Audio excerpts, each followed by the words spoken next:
नमस्कार दोस्तों, डेट है आज की 5 अप्रैल 2021 और स्वागत है आपका एडिटोरियल डिस्कशन में। 3 इश्यूज आज हम डिस्कस करेंगे, हिंदू के 2, इंडियन एक्सप्रेस का 1। सबसे पहले आर्टिकल डिस्कस करेंगे इंडियन एक्सप्रेस का, पेट्रोल और डीजल को जीएसटी रेजीम में लाने से संबंधित। दूसरे नंबर पे हिंदू का आर्टिकल डिस्कस करेंगे रेयर डिजीज से संबंधित, और तीसरे नंबर पे आर्टिकल डिस्कस करेंगे टॉलरेंस से संबंधित। चलिए डिस्कशन स्टार्ट करते हैं। First important article, petrol and diesel को जीएसटी रेजीम में लाने से संबंधित है। आप जीएस पेपर 3 के इस टॉपिक से आर्टिकल को रिलेट कर सकते हो। देखो, 1 जुलाई 2017 से हमारे देश में जीएसटी आ चुका है, लेकिन कुछ प्रोडक्ट्स ऐसे हैं जो अभी जीएसटी रेजीम में नहीं आते हैं। फॉर एग्जांपल लीकर यानी शराब, पेट्रोल, डीजल, इन पर पहले की तरह टैक्स लगता है। जैसे एग्जाम्पल के तौर पर पेट्रोल और डीजल पर अभी भी विभिन्न स्टेट्स वैट लगाते हैं और सेंट्रल गवर्नमेंट अलग से एक्साइज ड्यूटी लगाती है। अगर देखो जीएसटी लगता है पेट्रोल और डीजल पर, तो पेट्रोल और डीजल के दाम काफ़ी कम हो जाते हैं। कैसे, हम समझेंगे प्रॉपर एग्जाम्पल की सहायता से। ये सारे एस्पेक्ट्स हैं जो हम कवर करेंगे इस आर्टिकल की डिस्कशन में। देखो, अगस्त 2020 के बाद से ही हमारे देश में पेट्रोल और डीजल के दाम काफ़ी ज़्यादा बढ़ गए हैं, जिसका मुख्य रीज़न ये है इंटरनेशनल मार्केट में पेट्रोल और डीजल के दाम का बढ़ना, यानी जो क्रूड ऑयल हैं उनके दाम बढ़े हैं इंटरनेशनल मार्केट में, जिसका इम्पैक्ट हमारी डोमेस्टिक मार्केट पर भी देखने को मिला है। बट देखो, पेट्रोल और डीजल का एक्चुअल में जो प्राइस होता है वो काफ़ी कम होता है, लेकिन उसके ऊपर सेंट्रल गवर्नमेंट अलग से अपनी एक्साइज ड्यूटी और सेस लगाती है और स्टेट गवर्नमेंट अलग से वैट लगाती है। इसकी वजह से पेट्रोल और डीजल के दाम काफ़ी बढ़ जाते हैं। आप ये डेटा देखिए, 1 फरवरी 2021 का ये डेटा है। एक स्टेट का एग्जांपल लीजिए, फॉर एग्जांपल महाराष्ट्र में भी मुंबई, थाने और नवी मुंबई, यहाँ पर देखो 1 फरवरी 2021 को पेट्रोल बिक रहा था ऑलमोस्ट 93 रुपीज़ पर लीटर। अब देखो, ध्यान देने वाली बात यह है 93 में से 33 रुपये एज ए टैक्स जाता है सेंट्रल गवर्नमेंट को, और 93 रुपये में से ऑलमोस्ट 27 रुपये टैक्स जाता है स्टेट गवर्नमेंट को।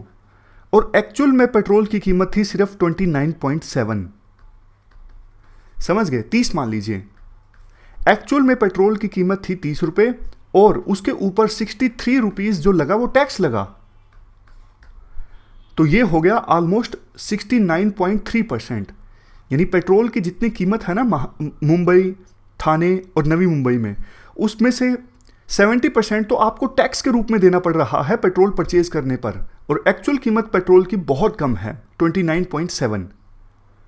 ऑलमोस्ट सभी राज्यों का यही हाल है। उड़ीसा में कम है स्टेट टैक्स 20.6। सेंट्रल टैक्स तो देखो सभी जगहों पर सेम है और बेस प्राइस भी सभी जगहों पर सेम है। स्टेट गवर्नमेंट का जो टैक्स है वो कहीं कहीं पर वेरी करता है।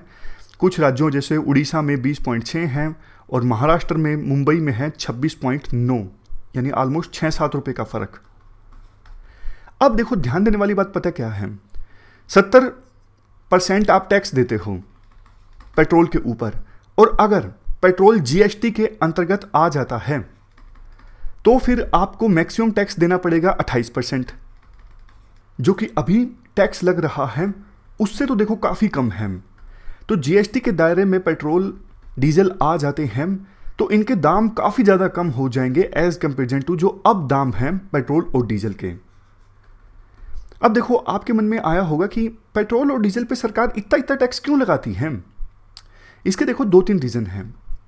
एक तो पेट्रोल और डीजल ये डीमेरिट गुड हैं, इनके इस्तेमाल करने से इन्वायरमेंट को नुकसान पहुंचता है। तो डीमेरिट गुड्स जो होते हैं ना, उनके कंजम्पशन को सरकार डिस्करेज करती है, इसलिए उन पर टैक्स ज़्यादा लगता है ताकि कम लोग इन्हें कंज्यूम करें। और दूसरा मेन रीज़न ये है, ज़्यादा टैक्स सरकार लगाएगी तो सरकार को ज़्यादा रेवेन्यू प्राप्त होगा और उसका इस्तेमाल सरकार करेगी अपना कामकाज चलाने के लिए। जैसे देखो, फाइनेंशियल ईयर 2020 का ये एग्जाम्पल है। विभिन्न स्टेट्स को पेट्रोलियम प्रोडक्ट्स के ऊपर टैक्स लगाने से कितना रेवेन्यू प्राप्त हुआ, 2.2 लाख करोड़। बहुत ज़्यादा है, 2.2 लाख करोड़। और फाइनेंशियल ईयर 2021 में 9 महीने में ही स्टेट्स को रेवेन्यू प्राप्त हुआ पेट्रोलियम प्रोडक्ट्स के ऊपर टैक्स लगाने से 1,45,000 करोड़। ये सिर्फ 9 महीने का डेटा है। और देखो, ऐसा नहीं कि सिर्फ इंडिया में ही पेट्रोल एंड डीजल पे ज़्यादा टैक्स लगता है। आप विभिन्न देशों की बात कर लीजिए।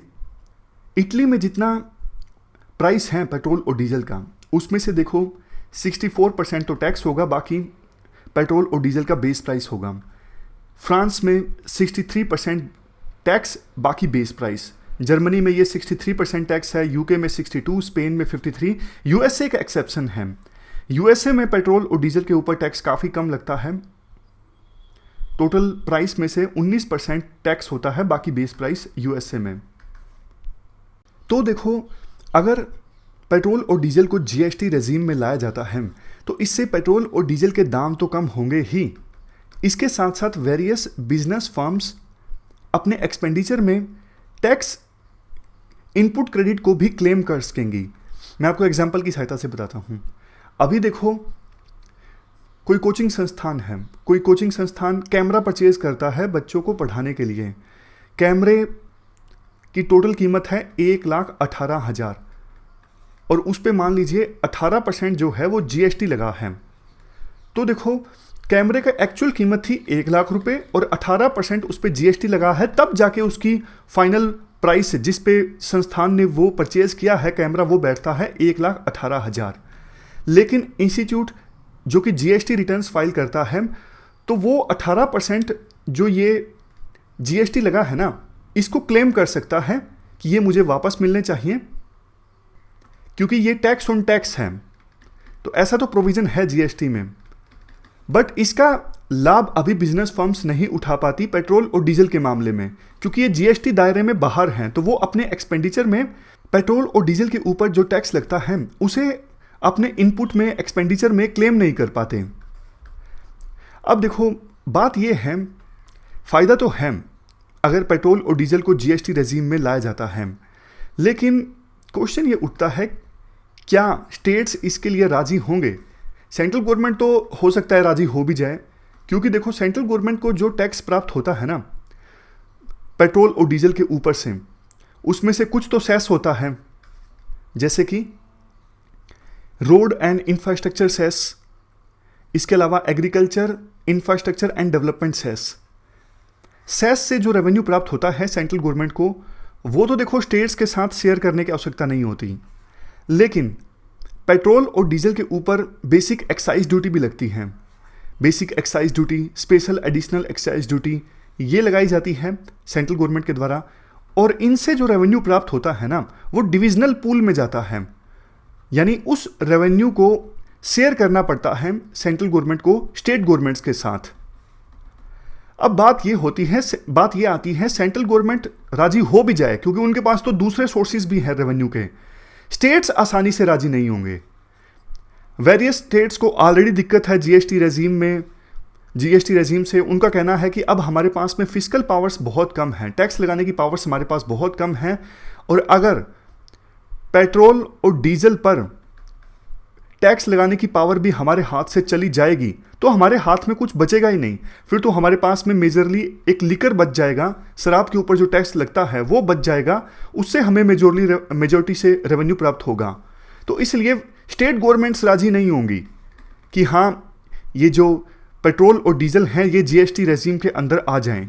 अगर वो राजी होती हैं तो उनको डर है हमारी फिस्कल पावर्स चली जाएंगी, पेट्रोल और डीजल लगाने के ऊपर टैक्स लगाने की हमारी जो आज़ादी है वो छिन जाएगी। और दूसरा देखो, दिक्कत ये भी तो है ना, पेट्रोल और डीजल पर जब जीएसटी लगेगा जो कि मैक्सिमम 28% होगा, तो जनता के लिए तो पेट्रोल और डीजल के दाम कम हो जाएंगे, अच्छी बात है, बट सेंट्रल गवर्नमेंट को और स्टेट गवर्नमेंट को रेवेन्यू कम प्राप्त होगा। अभी तो इतना जो रेवेन्यू प्राप्त हो रहा है दोनों को मिला के ऑलमोस्ट 5.5 लाख करोड़ का, अगर जीएसटी दायरे में पेट्रोल और डीजल आ गया तो फिर सेंट्रल गवर्नमेंट और स्टेट गवर्नमेंट को इतना रेवेन्यू प्राप्त नहीं होगा ना। तो इसलिए भी सेंट्रल गवर्नमेंट और स्टेट गवर्नमेंट जल्दी से राजी होंगी नहीं, मतलब वो क्यों चाहेंगी ना उनका रेवेन्यू इतना कम हो जाए। या तो उनके पास और दूसरे सोर्सेज हों रेवेन्यू के, दूसरी जगहों से भी अच्छा खासा रेवेन्यू आ रहा है। वैसे भी कोविड-19 का साल रहा पिछला और रेवेन्यू कम ही प्राप्त हुआ सेंट्रल गवर्नमेंट और स्टेट गवर्नमेंट को, तो वो इतना रेवेन्यू कटिंग के लिए हाल फिलहाल में तैयार होंगी नहीं। ये भी दिक्कत है, इसलिए भी संभावना कम है कि जल्द ही जीएसटी काउंसिल जो है वो रेकमेंड करेगी कि पेट्रोल और डीजल को भी जीएसटी रेजिम में लाया जाए। एक अच्छी चीज़ ये हुई थी 2017 में जब जीएसटी एक्ट आया था ना, जिसके बाद जीएसटी इंप्लीमेंटेशन स्टार्ट हो गया था, उस एक्ट में ये बोला गया है कि जीएसटी काउंसिल डेट डिसाइड करेगी कि कब से पेट्रोल और डीजल जो है वो जीएसटी रेजिम में आ जाएगा।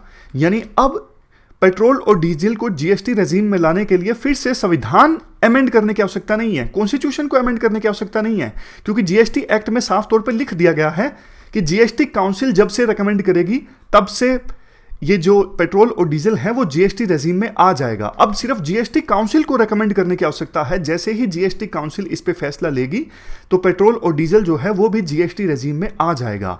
लेकिन बात वही है, क्या सेंट्रल गवर्नमेंट और स्टेट गवर्नमेंट इतना रेवेन्यू कटिंग पे मानने को तैयार हो जाएंगे? क्या स्टेट गवर्नमेंट्स इस बात पे राजी हो जाएंगी कि पेट्रोल और डीजल के ऊपर उनकी टैक्स लगाने की जो आज़ादी है वो भी छिन जाए? हाल फिलहाल में तो देखो ऐसा लगता नहीं है, इसलिए पेट्रोल और डीजल भी जीएसटी रेजिम में आ जाएगा बहुत जल्द, इसकी संभावना कम दिखती है। तो ये पूरा आर्टिकल हमने डिस्कस किया पेट्रोल और डीजल को जीएसटी रेजिम में लाने से संबंधित। चलते हैं आगे। इसके बाद next article national policy for rare disease 2021 से संबंधित है। आप जीएस पेपर 2 के इस टॉपिक से आर्टिकल को रिलेट कर सकते हो। ये सारे एस्पेक्ट्स हम कवर करेंगे इस आर्टिकल के डिस्कशन में। देखो, रेयर डिजीज़ को अगर हम ब्रॉडली डिफाइन करें, ये वो डिजीज़ होते हैं जो जनता में काफ़ी इनफ्रीक्वेंटली होते हैं, मतलब बहुत कम लोगों को ये प्रभावित करते हैं।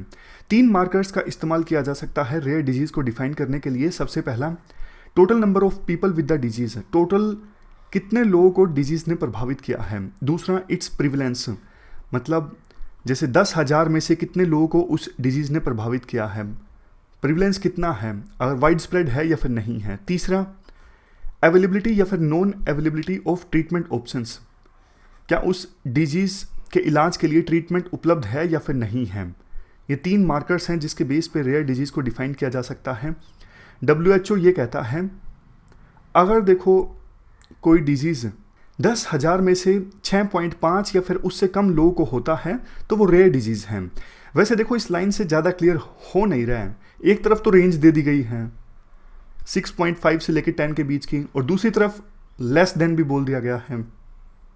अब लेस देन होगा तो सिर्फ 6.5 ही काफ़ी है ना, फिर रेंज देने की क्या ज़रूरत है। अगर रेंज दे दी गई है तो फिर लेस देन लिखने की क्या ज़रूरत है। खैर, बात करें इंडिया में देखो 7,000 नॉन रेयर डिजीज़ हैं, जो कि इंडिया में टोटल 70 मिलियन लोगों को प्रभावित कर रही हैं। और 7,000 जो नॉन रेयर डिजीज़ हैं इंडिया में, वो पूरे वर्ल्ड में ऑलमोस्ट 300 मिलियन लोगों को प्रभावित कर रहे हैं। इंडिया में जो organization for rare disease India है वो एग्जाम्पल देती है इन 7,000 में से कुछ जो रेयर डिजीज़ हैं, जैसे इनहेरिटेड कैंसर, यानी पूरी फैमिली में एक कैंसर का पैटर्न देखने को मिलता है। ऑटो इम्यून डिसऑर्डर, इसमें क्या होता है कि आपका जो इम्यून सिस्टम है जिसके ऊपर रिस्पॉन्सिबिलिटी होती है आपको रोगों से बचाने की, वो इम्यून सिस्टम खुद ही आपके ऊपर अटैक करना स्टार्ट कर देता है। इसके बाद कुछ और एग्जांपल्स जैसे कंजेनिटल मालफॉर्मेशंस, यानी जो बर्थ डिफेक्ट्स होते हैं। नेक्स्ट, लाइसोसोमल स्टोरेज डिसऑर्डर्स, इस डिसऑर्डर में क्या होता है, बॉडी में टॉक्सिक मटेरियल ज़्यादा प्रोड्यूस होते हैं। तो ये कुछ एग्जांपल्स हैं रेयर डिजीज़ के। अलग अलग देशों में रेयर डिजीज़ की डेफिनेशन देखो अलग अलग होती है। यूएसए रेयर डिजीज़ को डिफाइन करता है वो कंडीशन जो पूरे देश में 2 लाख से कम पेशेंट्स को अफेक्ट कर रही है। यूरोपियन यूनियन डिफाइन करता है वो लाइफ थ्रेटनिंग डिजीज़ या फिर बॉडी को लगातार कमज़ोर बनाने वाले डिजीज़ जो 10,000 में से 5 से ज़्यादा लोगों को नहीं होते हैं। तो ये हमने रेयर डिजीज़ की डेफिनेशन की बात कर ली। अब बात करते हैं पॉलिसी की। सरकार national policy for rare disease 2021 लेके आई है। देखो, ये सरकार का कर्तव्य बनता है देश के हर एक नागरिक की वेलफेयर को सुनिश्चित करना, और जिन लोगों को रेयर डिजीज़ होता है उनका तो देखो या तो इलाज होता नहीं है, और इलाज होता है तो बहुत ज़्यादा महंगा होता है। तो इसलिए वो जो लोग हैं वो अपने आप को मुश्किल भरी सिचुएशन में पाते हैं अपने डिजीज़ का इलाज करवाने के लिए। तो उन्हीं को ध्यान में रखते हुए सरकार ये पॉलिसी लेके आई है, national policy for rare disease. इस पॉलिसी में सरकार ने देखो रेयर डिजीज़ को 3 ग्रुप्स में डिवाइड किया है। ग्रुप 1 वो डिसऑर्डर जिनके इलाज के लिए वन टाइम क्यूरेटिव ट्रीटमेंट उपलब्ध है, मतलब एक बार सिर्फ इलाज करवाना है, फिर वो जो डिजीज़ है वो पूरी ज़िंदगी दोबारा परेशान नहीं करेगा, जो भी पर्सन प्रभावित है वो ठीक हो जाएगा। इसके बाद है ग्रुप 2 डिजीज़। ये देखो वो डिजीज़ हैं जिसमें लॉन्ग टर्म या फिर लाइफ लॉन्ग ट्रीटमेंट की आवश्यकता है। ग्रुप 3 में वो डिजीज़ जिनकी एक डेफिनेट ट्रीटमेंट तो उपलब्ध है, लेकिन चैलेंजेस इस बात के हैं सही पेशेंट का चुनाव करना बेनिफिट प्राप्त करने के लिए। अब देखो सरकार ने प्रोविज़न ये किया है कि जो ग्रुप 1 में जो पेशेंट्स आएंगे उनको इलाज करवाने के लिए 20 लाख तक की फाइनेंशियल सपोर्ट प्रोवाइड की जाएगी। मतलब ऐसे डिजीज़ जिनके इलाज करवाने के लिए सिर्फ एक बार ट्रीटमेंट की आवश्यकता है, एक बार पैसा देने की आवश्यकता है, तो सरकार उनको पैसा दे देगी कि आप 20 लाख रुपए तक ले सकते हो अपने रेयर डिजीज़ का इलाज करवाने के लिए। ये वन टाइम ट्रीटमेंट होगा।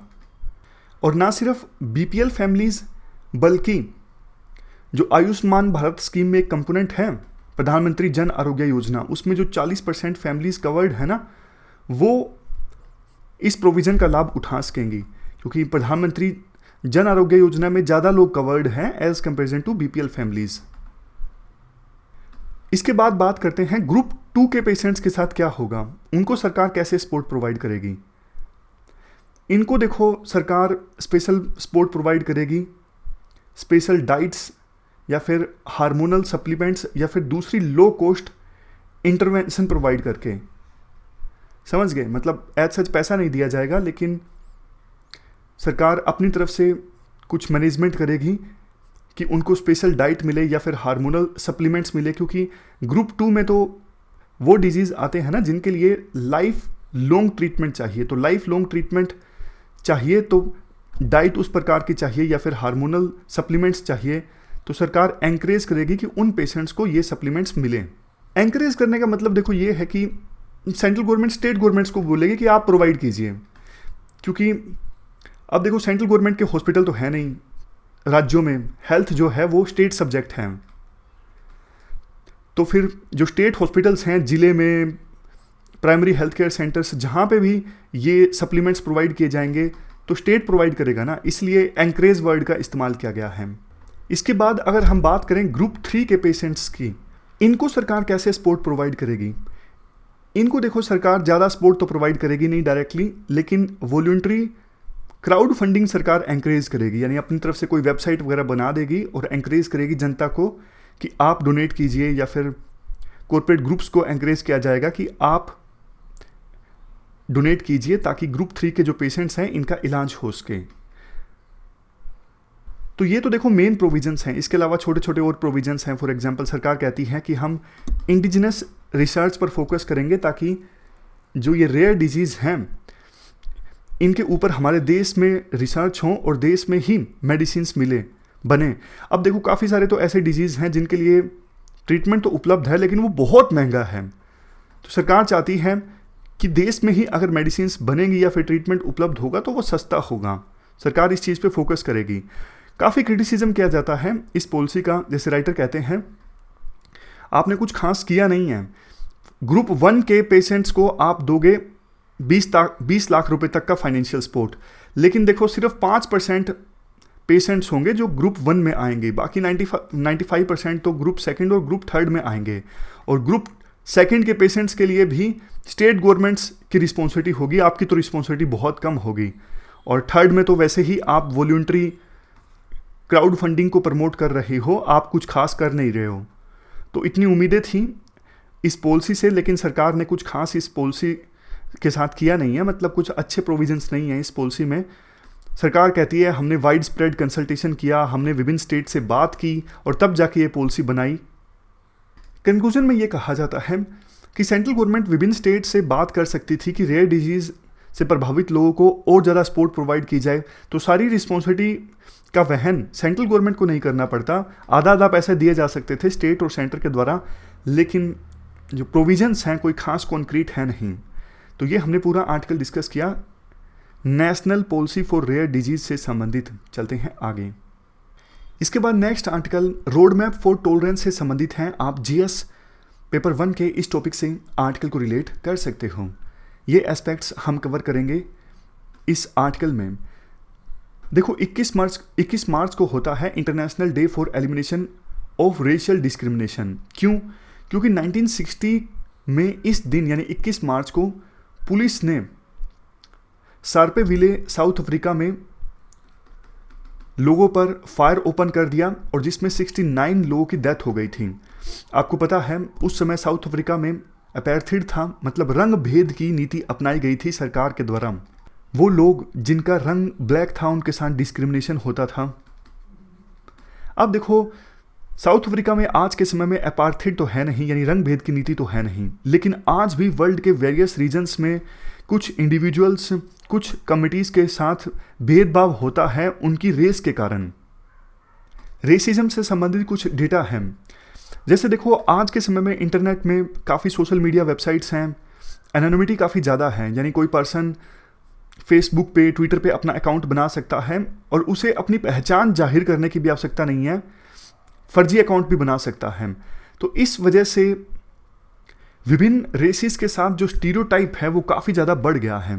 जैसे देखो कोविड-19 जब आया तो यूएस में एशियंस के बारे में काफ़ी ज़्यादा हेट कंटेंट देखने को मिला, क्योंकि कोविड-19 चाइना में इमर्ज हुआ था।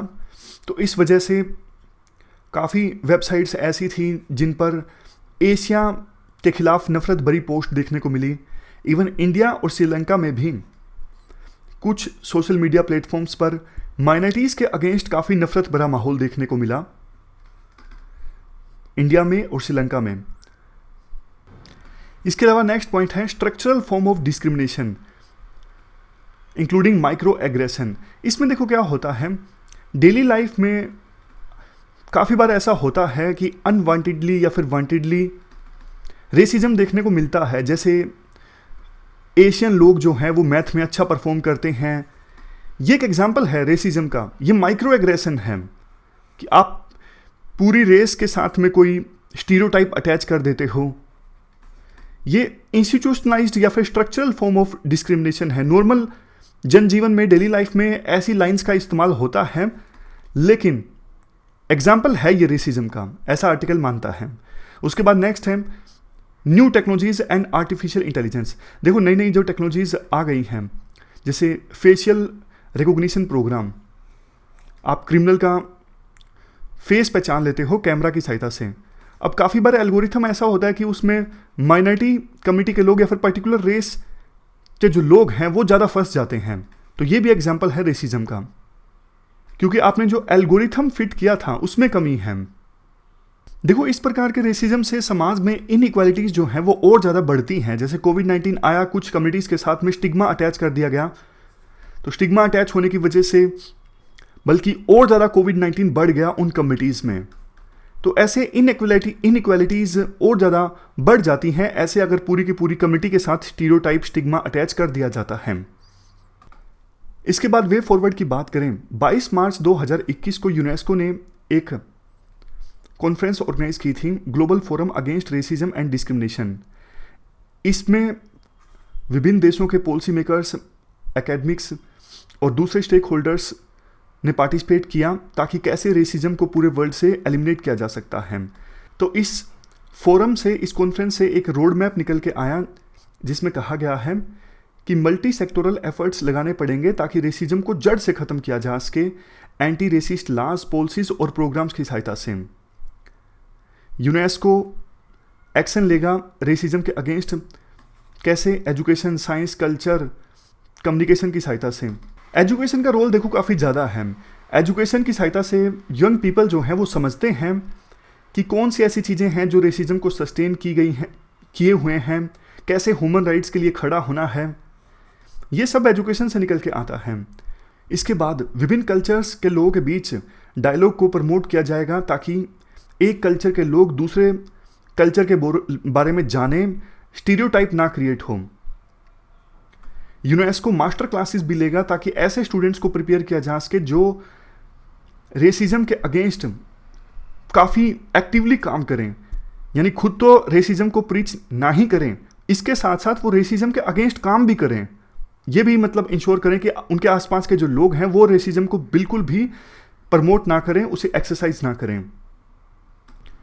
Last point, international coalition of inclusive and sustainable cities.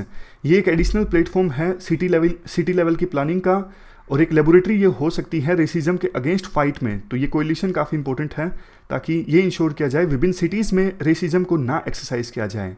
ये पूरा आर्टिकल हमने डिस्कस किया एंटी रेसिज्म और टॉलरेंस से संबंधित। हमारे आज के इस डिस्कशन में इतना ही है। Thank you very much for discussion.